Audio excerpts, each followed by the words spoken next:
ദൈവമേ, അങ്ങ് പരിശുദ്ധ കന്യകയെ അങ്ങേ മാതാവായി തിരഞ്ഞെടുത്ത് മഹത്വപ്പെടുത്തിയതിൽ ഞങ്ങൾ സന്തോഷിക്കുന്നു. അങ്ങേക്ക് ഞങ്ങൾ കൃതജ്ഞത പറയുന്നു. ദൈവജനനി, അങ്ങ് സർവ്വസൃഷ്ടികളിലും ഉന്നതയാണ്. അങ്ങ് ഞങ്ങളുടെ അഭിമാനപാത്രവുമത്രേ. ഞങ്ങൾ അവിടുത്തെ മഹത്വത്തെക്കുറിച്ച് ചിന്തിക്കുമ്പോൾ ഞങ്ങളുടെ ഹീനതയെ മനസ്സിലാക്കുന്നു.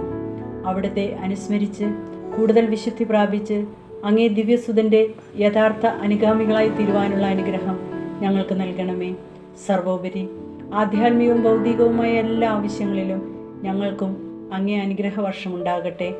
ലോകസമാധാനവും മാനവകുലത്തിൻ്റെ മാനസാന്തരവും ഐക്യവും സാധിച്ച് തിരുസഭ വിജയം വരിക്കുന്നതിനുള്ള കൃപ തരണമേ.